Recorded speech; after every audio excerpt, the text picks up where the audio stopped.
Voda. Računajte s tem, da spet mi smo tudi baziramo na tem, kao vode ne more zmanjkati. Vsa naša infrastruktura je odvisna od elektrike. Vključno s črpalkami, ki poganjajo vodovodni sistem, telefonija, bazne postaje. Zdaj v celi Evropi poteka dobesedno izredno stanje, ker vsak dan znova ugotavljajo, kaj vse se bo podrlo, ko se bodo začele restrikcije. Verjetno ste že brali za bazne postaje, ker pred leti je bil zahtevek, recimo Simobila, to vem, zato ker osebno poznam ljudi, ki so postavljali to, je bil zahtevek, da mora imeti 48-urno samostojnost postaja, če je brez elektrike. Ampak stvari se cenijo, veste, koliko zdaj treba postaviti teh baznih postaj, zdaj se to dela veliko bolj, kako bi rekli, gosto in zdaj je padlo na 30 minut rezerve. Ker je elektrodistributer zagotovijo, da v izpadu bo v 30 minutah prišel to poservisirati, nihče pa ni mislijo, da bi prišlo do trajnih izpadov. In zdaj je veliki problem, ker vsa vitalna infrastruktura se je pripela na enake vode, na kateri smo mi. In če ti hočeš izločiti bazne postaje, vodovod, zdravstveni dom ali karkoli, ti moraš skopati novo elektriko. Ni ga, ni države, ki to je kot da bi, veste, koliko se postavljajo neke, ker hočejo vodovod menjati, eno leto imamo razkopano ulico. No, zdaj si zamislite, da je treba na novo potegniti vode, da bi naredil infrastrukturo za navadne smrtnike in kritično infrastrukturo ločeno. Tudi univerzitetni klinični center ima rešitve samo na lastnih agregatih, ki so narejeni za določeno število ur.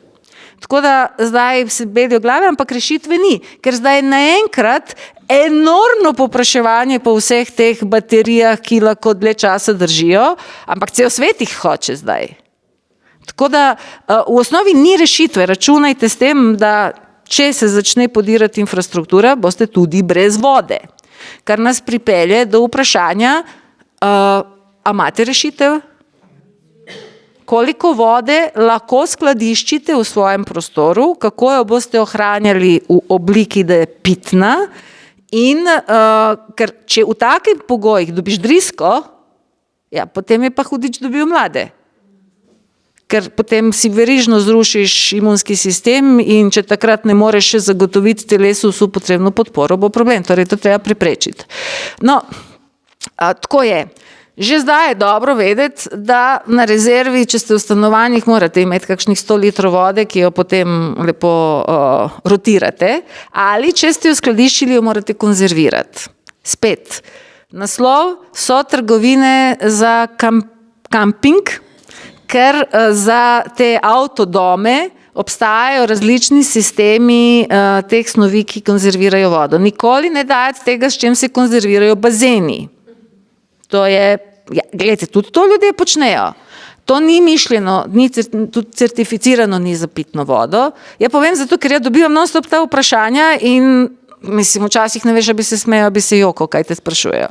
Ampak po mojem mnenju, da vam skrajšam tistih nekaj let raziskav, ker jaz se s tem ukvarjam že približno 10 let, najboljši sistemi so sistemi na bazi srebrnih ionov, torej, da ni na bazi klora in lahko v rezervoaru 1000 litrov ali 100 litrov lažje tudi dozirati, ker lahko preštejete kapljice in voda ostane, torej ne nabirajo se alge, ne razvijajo se mikroorganizmi. V vsakem primeru pa je fajn, da vodo, ki smo jo nekje imeli skonzervirano, pred uporabo še prefiltriramo.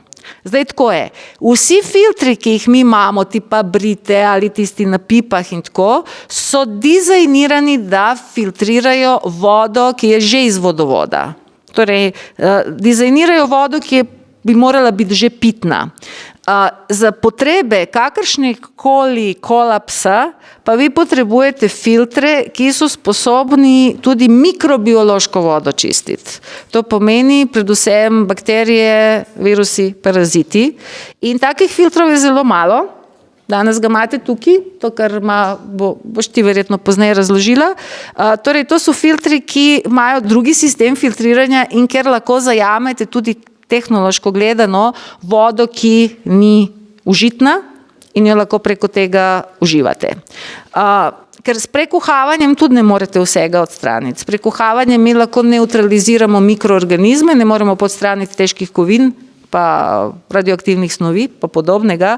Ampak tako, za silo razmislite, da morate v hiši imeti en funkcionalni filter, ki ni na pipi, ker je vprašanje, če bo iz pipe karkoli teklo. Obstajajo tudi reverzne osmoze, ki so ročne. Dobijo se recimo planinarski tista oprema, kjer je ljudje, ki grejo na trekkinge in tako ponavadi to vzamejo sabo. Res je, rabiš 1 minuto, da skozi to membranco napumpaš zgleda tako kot ena mala pumpa za kolo in ti skozi to lahko prepumpaš totalno čisto vodo, ampak tako 1 minuto garaš recimo za 1 liter vode. Se greš v tem, ja. No, to so opcije, ki funkcionirajo neodvisno od elektrike in ki funkcionirajo za vse oblike vode. Pa najbolj komod opcija je recimo, mi imamo direktno reverzno osmozo.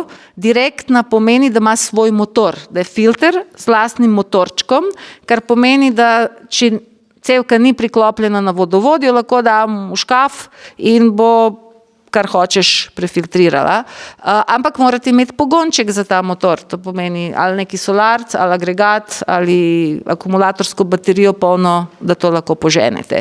Zelo dobro je videti, kje imate šibko točko in to odkljukati in zagotoviti čim prej. Seveda, ker se zaloga bo prej ali slej izčrpala, je dobro vedeti, kam bomo mi šli po vodo, ko spijemo tistih 100 litrov.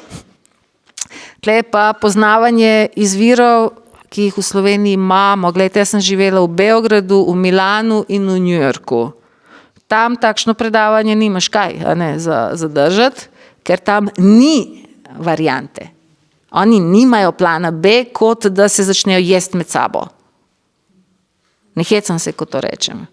Mi imamo še vedno raj na zemlji in če smo to kleni, da smo do sedaj gledali na računalniku, kakšna je temperatura od zunaj, zdaj bomo to osebno pogledali in zdaj je treba malo, na internetu vsi sprašujejo, da jim zdaj drugi povejo, kje oni imajo v svoji vasi izvir.